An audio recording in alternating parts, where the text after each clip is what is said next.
I have this pestering thought that someone gave birth to a few, I don't know, in our time world, maybe months, gave it birth to me. And I don't know if this speaker has fully explained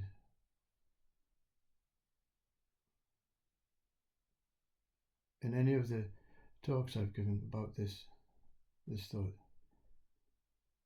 and how it is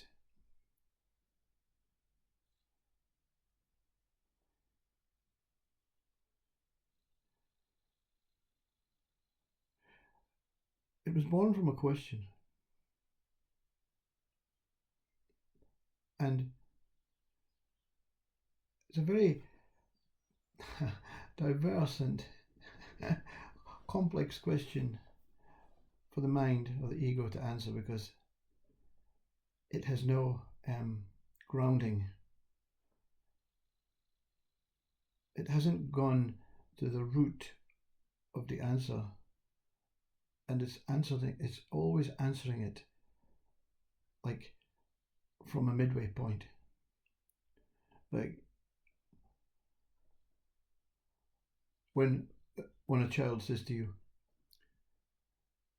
where does the food come from? And the parent says, from the supermarket. Yeah? The child is content with that answer, but it's not a true answer. The food does not come from the supermarket. It goes through the supermarket. The food is obviously part of the earth, but it's far too primitive. You see, we don't want to go back and educate our child about our shaman and primitive lives, So that's okay, And we call this evolution. We call this accepting that we don't know, or we don't want to share, or we don't think it's important to the child. So the question that this thought was born was, what is... No, that's not true. Is there a reality? Is this reality? Is reality somewhere else? Is reality when the body dies? Is reality when we're in deep sleep? You see, this is what the mind will come up with. What is... Let's answer the question from what I know. And what I know is all arisen from the supermarket, from the parents, from the teachers.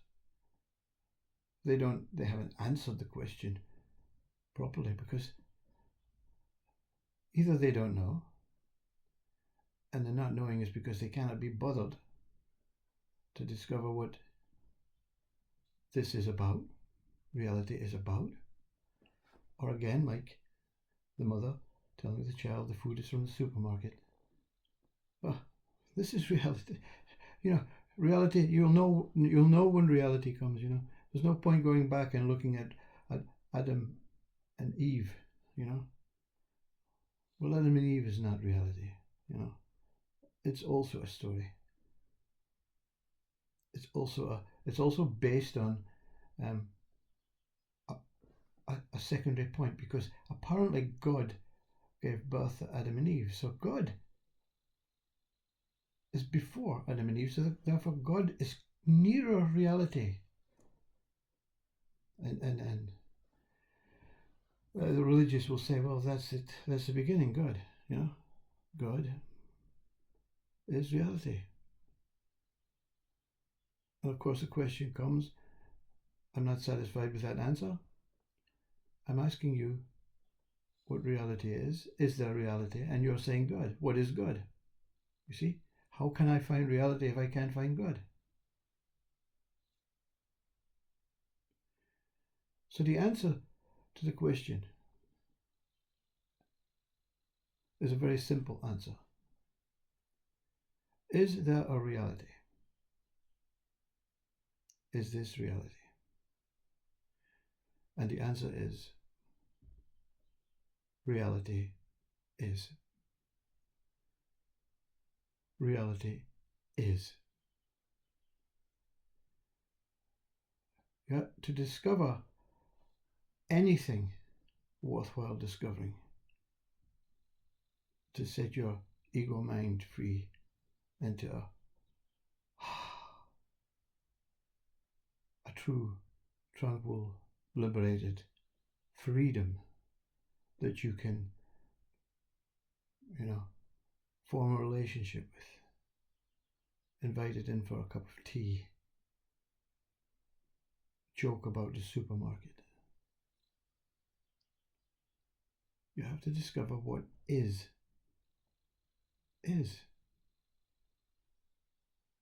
What is. If reality is, and that's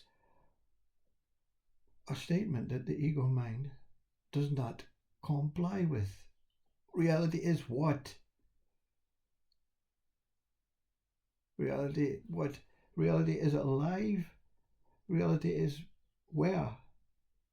You're not answering the question, you're avoiding the question. No, I'm giving you the direct answer.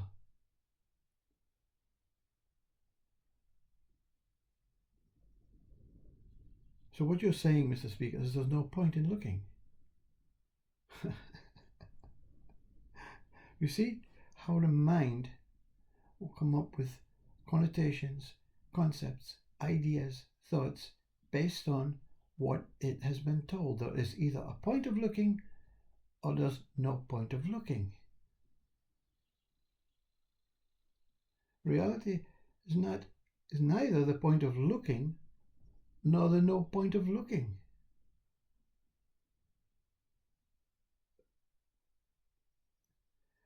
Most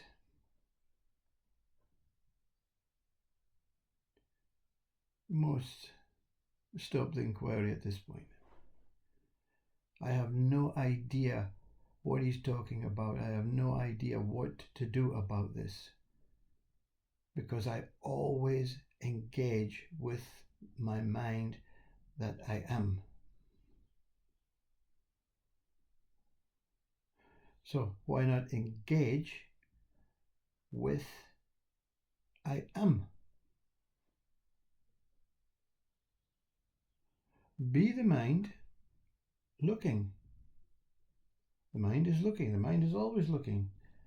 The mind always has to come up with answers for the children. What is that thing over there, Mum? Oh, that's a tree. Yeah. So the mind had to look inside its own brain or its own whereabouts to see, oh yes, I remember that name of that object. That is a tree. So I will inform the child. That's very, very short looking. I'm only looking for the memory of what I have been told.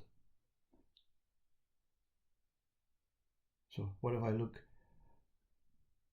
before answering to the child beyond the tree?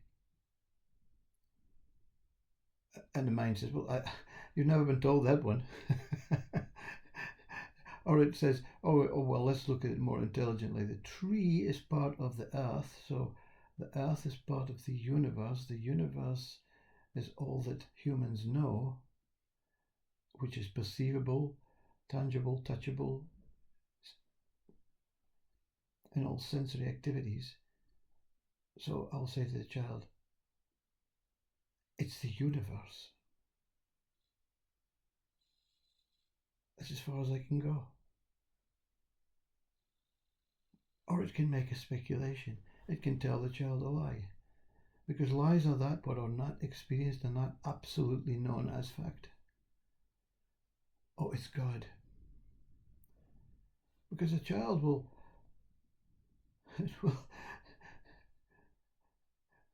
really irritate you, annoy you. What do you mean, God? It won't say it at the time if it's a young child. It'll wait. And then it'll be with its friends and say, look over there, that's God. And the friends will say, what are you talking about? It's a tree. You see, reality is not what we know. It's not what we share. It's not history. It's not God, because God's a name. Okay? Is there an actuality source of giving us life? Absolutely.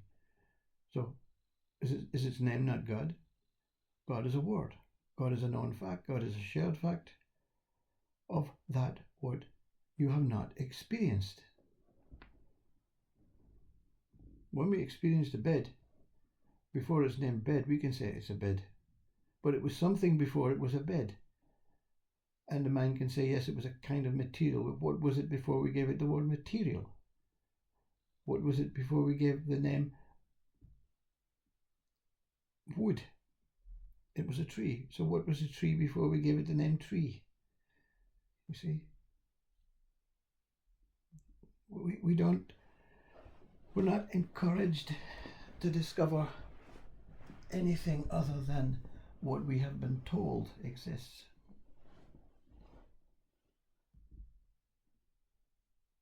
What is. You see, even if you write the two letters on a piece of paper in front of you, you're closer to reality than requesting the mind to answer it for you. The mind has infinite answers about what reality is and what reality is not.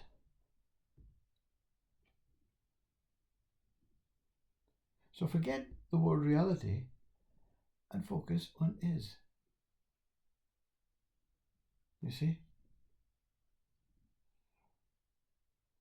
I don't know about the past. I was not there. I don't know about history. I was not there. So the Bible was written in the past, that's what they say. And it's been written a few times since, but still in the past. So it's been changed slightly. It's been rejigged. Not through a conspiring way, just through evolution. Our mind wanting to give flourishes to the letters, or give new letters into a new alphabet. Yeah, it wants to make. The mind would love to take a flower, a natural born flower, and give it more petals. How can we give it more petals? Why? Just because. Just to see how far we can go. You don't like the flower as it is? Of course I like the flower as it is, but, what are we going to do? Are we going to sit and look at flowers every day? You see? Always moving away from what truly is. Always looking for something other than what this is. Not the type of what this is, of looking away from is. You see, the Bible, Christ says through, follow me, says in this incredibly, profoundly gifted form. Follow me. I am the way. You see? So, even those that are willing to discover what is starts with I am. No, forget Christ says, forget me, this form. Through your me, follow your me. Where is your me reside? Where is it? It's not in the head. It's definitely not in the head. That's a alphabet of, that's a jungle of words, you see. There's a jungle of words in the head, jungle of thoughts, jungle of possibilities in the head. But me, where does it reside within this form? And you start with, through me, you find your me, and you say, I am the way. And then you continue with the I am, I am, um,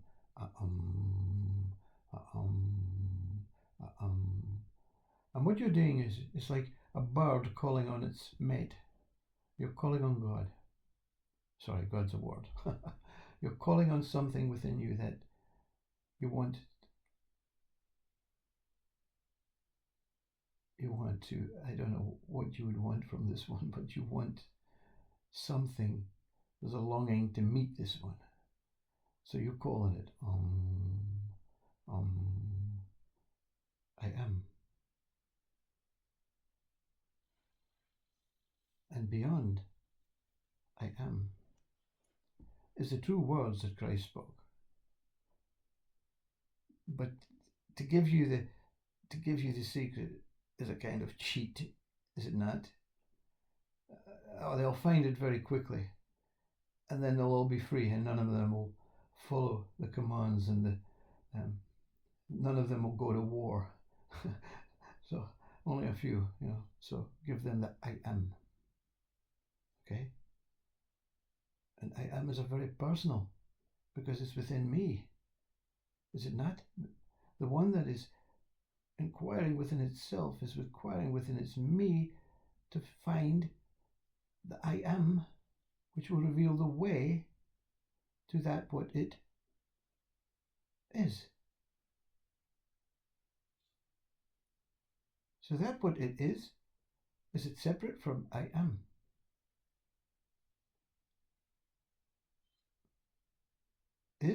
Is separate from am.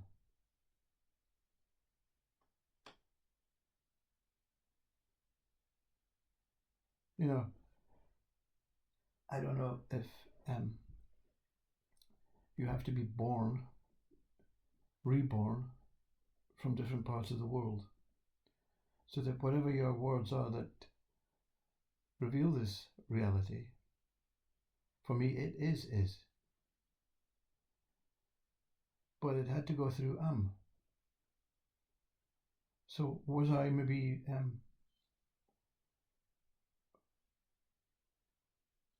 from this historical journey of past, was I not once Islam? Is am. So therefore it's still genetically inbred in my very core. Because if reincarnation exists, there has to be something that reincarnates. That something cannot be broken. It has to be the same thing. I is am. Islam. Take the I, put it in between is and am, and elongate it, and you have an L. Islam. Anyway, forget about that. That's just me inquiring how these words are